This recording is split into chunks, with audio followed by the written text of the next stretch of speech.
हम विशेष रूप से बात करेंगे मकर संक्रांति और शक्तिला एकादशी के एक ही दिन होने पर। क्या ये सही है कि दोनों एक ही दिन है, या मकर संक्रांति 15 को और एकादशी 14 को करनी है और ये एक ही दिन करनी है, तो इनको एक ही साथ कैसे किया जा सकता है? अगर साथ करते हैं तो दोष क्या है? और सबसे बड़ी परेशानी जो आप सभी के मन में भी आ रही है, एकादशी के दिन, अर्थात अगर 14 तारीख को एकादशी है और उसी दिन हम मकर संक्रांति करते हैं तो खिचड़ी का दान कैसे करेंगे? क्योंकि चावल अन्न वर्जित कहा गया है। तो क्या दान जा सकता है क्या, या नहीं किया जा सकता है? क्या शास्त्र कहते हैं और क्या इसका हल है? शास्त्रों के अनुसार क्या करना चाहिए? ऐसी अवस्था में किस प्रकार से आप मकर संक्रांति का संपूर्ण पुण्य भी प्राप्त कर सकते हैं और कैसे एकादशी को भी विधि विधान से मना सकते हैं, इसके लिए क्या उपाय निकलता? ज्योतिष शास्त्र और पंचांग के आधार पर आपको बताते हैं कौन सी तिथि कब है, व्रत आदि कब करना है, क्या विधि है, क्या नियम है और क्या गलती नहीं करनी है। प्रिय दर्शकों, आने वाली एकादशी और मकर संक्रांति दोनों ही बहुत बड़े दिन हैं। माघ मास की जो कृष्ण पक्ष की एकादशी है, इसे शटला एकादशी कहते हैं। इस शटला एकादशी पर तिल के 6 बड़े प्रयोग कहे गए हैं। शास्त्रों में यह एकादशी बड़ी एकादशी और अधिक कल्याणकारी, क्योंकि माघ मास बहुत ही पवित्र महीना है। माघ स्नान करने वालों के सभी पाप नष्ट हो जाते हैं और वह सदा सदा के लिए भगवान के लोक में वास करते हैं। इस महीने में आने वाली पुण्यदायी तिथि है, चाहे वो एकादशी है, चाहे वो मकर संक्रांति है, और चाहे उसके बाद आने वाली मौनी अमावस्या और माघी पूर्णिमा, सभी के सब बहुत अधिक पुण्यदायी है। और इसमें सबसे महत्वपूर्ण जो पर्व आता है वो आता है मकर संक्रांति का। मकर संक्रांति वह दिन जिस दिन सूर्य अपनी राशि परिवर्तन करके मकर राशि में प्रवेश करते हैं। शास्त्र कहते हैं कि इस दिन जो पूजा पाठ जप तप दान पुण्य आदि किया जाता है, उससे अनंत कोटि फल प्राप्त होता है, जो सर्वाधिक है। यूं तो सभी संक्रांतियां महत्वपूर्ण होती है प्रिय दर्शकों, लेकिन जो मकर संक्रांति पर दान पुण्य पूजा पाठ होता है, उससे अनंत कोटि पुण्य की प्राप्ति होती है, ऐसा पद्म पुराण में आता है। इसीलिए ये दिन सबसे महत्वपूर्ण होता है। पूरे भारतवर्ष में इसे भिन्न भिन्न नामों से जाना जाता है। कहीं इसे खिचड़ी के नाम से जानते हैं, कहीं उत्तरायण के नाम से जानते हैं, कहीं मकर संक्रांति के नाम से जानते हैं, परंतु दिन वही है। जिस दिन सूर्य का राशि परिवर्तन होगा और मकर में प्रवेश होगा, संक्रांति का अर्थ ही ये होता है, प्रवेश करना। तो जिस दिन सूर्य भगवान प्रवेश करते हैं मकर संक्रांति मकर राशि में, उस दिन को हम मकर कहते हैं। मकर राशि में प्रवेश करने वाला दिन, तो ये दिन तो बड़े महत्वपूर्ण है। परंतु इस बार का सबसे बड़ा प्रश्न जो है, जो सबके मन में है, वो ये कि 14 तारीख को ही शटतिला एकादशी है और 14 तारीख को ही मकर संक्रांति कही जा रही है। तो अब प्रश्न ये उठता है कि दोनों को साथ साथ किया कैसे जाए। अब आप कहेंगे पंडित जी इसमें क्या दोष है, दोनों को मना लीजिए। भाई, आप में से जो विद्वान जन है, आप सभी जानते हैं कि जो मकर का त्योहार है ना, ये कभी भी बिना खिचड़ी के नहीं मनाया जा सकता। इसमें खिचड़ी दान देने का बड़ा महत्व है। और खिचड़ी बनती है चावल से, चावल और मूंग की दाल, इनको मिल के खिचड़ी बनती है और इसके दान का संक्रांति पे विशेष महत्व है। वहीं कुछ प्रांतों में तो खिचड़ी खाने की भी परंपरा है, इस दिन खिचड़ी खाई जाती है, और कुछ प्रांतों में दही खाने की भी परंपरा है। अब दशी की बात करें तो एकादशी पर चावल और खिचड़ी दोनों का ही सेवन वर्जित कहा गया है, अर्थात प्रयोग नहीं किया जा सकता, खा नहीं सकते। तो अब शास्त्रों में क्या ऐसी अवस्था के लिए कहा गया है, कैसे हमें निर्णय करना चाहिए?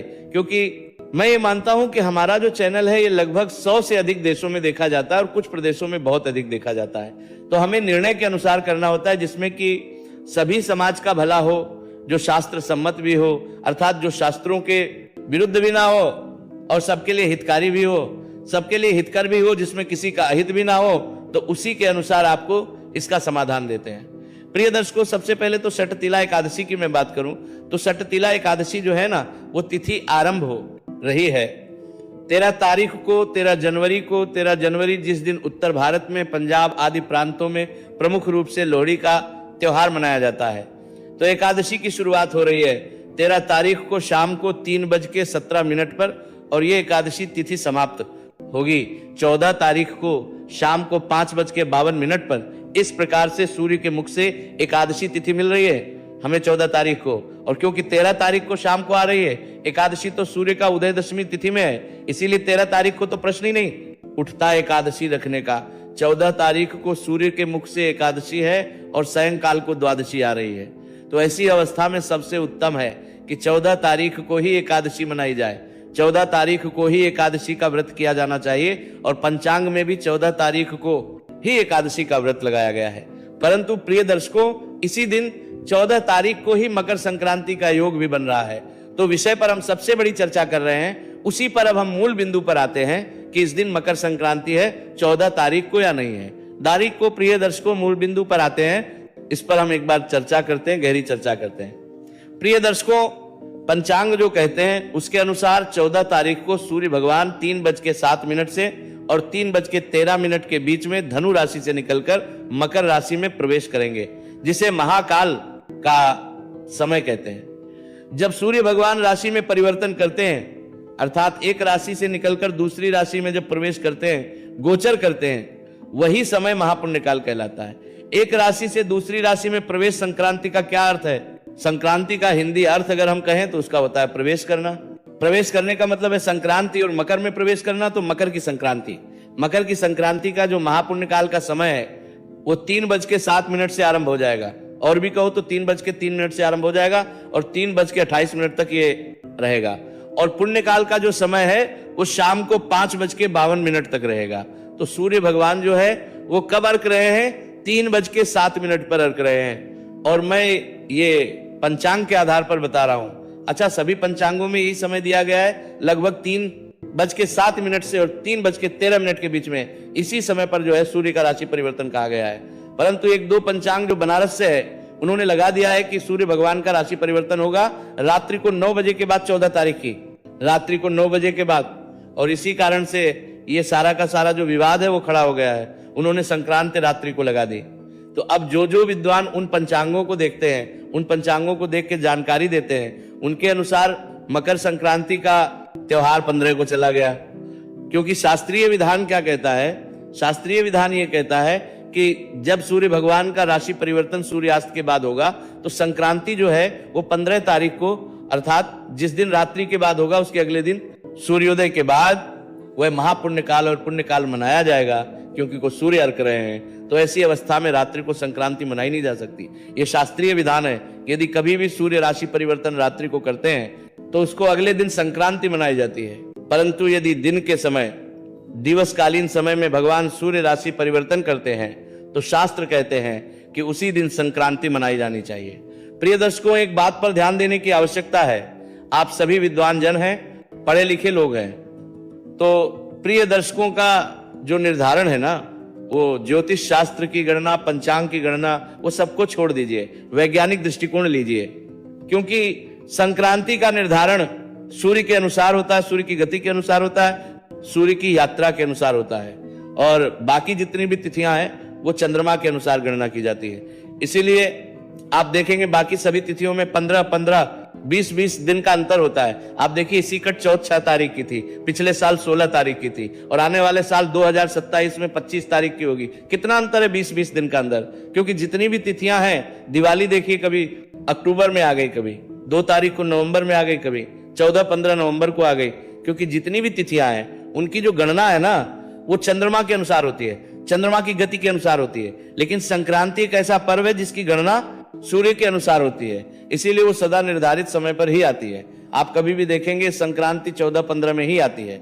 और वैज्ञानिक दृष्टिकोण जो है वो बड़ा महत्वपूर्ण होता है, क्योंकि विज्ञान को तो पता है सूर्य की गति क्या है और सूर्य कब, कहां, कितनी गति से घूम रहे हैं। और ये राशि परिवर्तन सायंकाल नहीं, दोपहर के समय, सायंकाल 4 के बाद होता है, ये दोपहर के समय है। इसीलिए मकर संक्रांति का पर्व उचित होगा 14 तारीख को ही मनाना।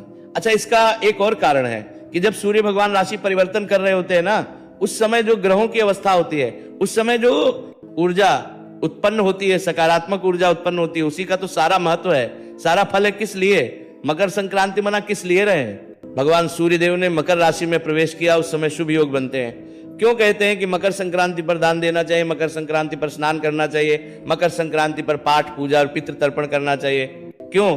जब मकर राशि में सूर्य भगवान प्रवेश कर रहे हैं उस समय जो ग्रहों की स्थिति बनती है, जो वातावरण बनता है, जो पॉजिटिव ऊर्जा का संचार होता है, जो योग बनते हैं, वो बहुत ही अद्भुत और बहुत अधिक पुण्यदायी होते हैं। उन योग में जो हम कार्य करेंगे उनसे हमारा पुण्य अनंत कोटि हो जाता है। ये मकर संक्रांति के लिए धनु की संक्रांति पे 2 लाख गुना बढ़ जाता है और इस पे अनंत कोटि फल प्राप्त होता है। मकर संक्रांति पे किए जाने वाले दान पुण्य जप्त से, प्रिय दर्शकों, इस प्रकार से समझिए उस समय का ही तो सारा महत्व है ना। अगर वो समय ही निकल गया तो वो योग ही निकल गया, फिर किस लिए हम मुहूर्त पूछते हैं? शुभ मुहूर्त पूछते हैं कि भाई इस समय पर पूजा पाठ कीजिए, इस समय ग्रह जो है बहुत उत्तम स्थिति में होंगे, इतने बजे से इतने बजे के बीच में अगर करेंगे तो बड़ा कल्याणकारी है, इस समय आपको उत्तम फल प्राप्त होगा मुहूर्त की।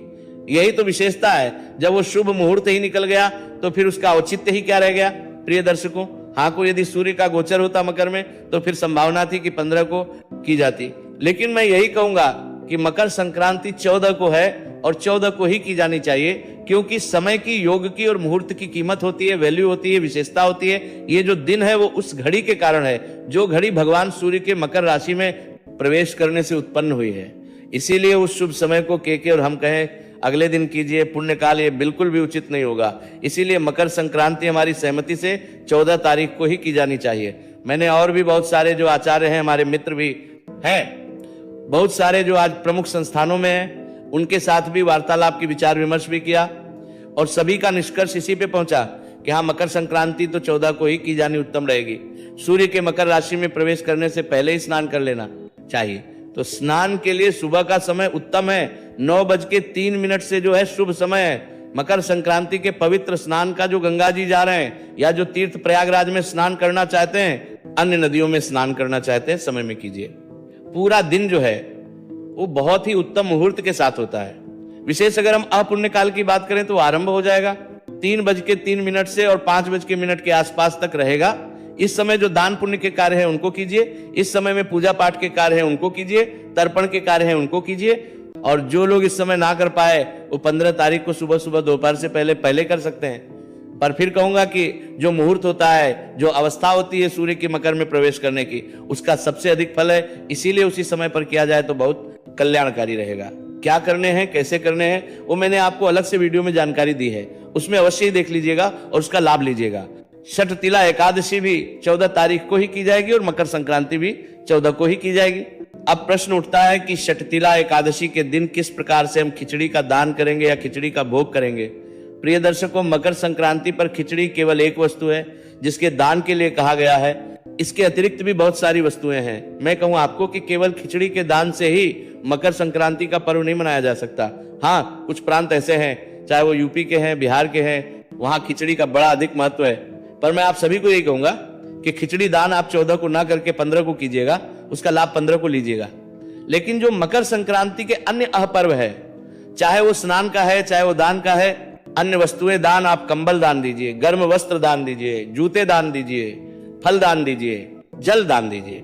ये अन्य जितने भी वस्तुएं हैं दान देने की, जो नियम उठाए जाते हैं, 14 वस्तुएं दान देने का नियम है, वो 14 वस्तुएं दान दीजिए। जितने भी दान देने हैं वो सब आप 14 तारीख को ही करें। आप खिचड़ी का दान यदि आपने करना है तो 15 तारीख की सुबह कर सकते हैं, उसका भी आपको डबल लाभ होगा, क्योंकि द्वादशी है और द्वादशी को खिचड़ी, अन्न आदि का भोग नारायण को बड़ा प्रिय है, और इस दिन का जो दान है वो आपके लाभ को और अधिक बढ़ा देगा। परंतु केवल एक खिचड़ी के दान के कारण आप त्योहार की तिथि को ना बदलिए, क्योंकि महत्व जो है उस त्योहार का वो मकर राशि में सूर्य के प्रवेश करने से है। वह घड़ी, वह योग दोबारा नहीं आता। उस घड़ी और उस योग का लाभ लीजिए। पितृ कर्म अवश्य कीजिएगा, पितरों को तर्पण कीजिएगा, पितरों को जल दीजिएगा, पितृ के निमित्त दान कीजिएगा। जितना दान देंगे उतना कल्याण होगा। इस दिन पर जो दान का महत्व है और इससे जो पुण्य प्राप्त होता है, बाकी किसी तिथि से उतना नहीं हो सकता, और वो अक्षय होता है। प्रिय दर्शकों, शास्त्र कहते हैं कि जब आप संक्रांति पर दान देते हैं तो वह अनंत कोटि फल देता है और अक्षय फल देता है। ऐसा वर्णन पद्म पुराण में मिलता है। और कौन कौन से नियम हैं जो संक्रांति से आप उठा सकते हैं, उनकी जानकारी भी मैंने आपको दी है। कृष्ण। तो आज प्रेमानंद महाराज जी का वीडियो आप लोगों को पसंद आया हो तो वीडियो को लाइक, शेयर और सब्सक्राइब जरूर कर दीजिएगा। राधे राधे, जय श्री कृष्ण।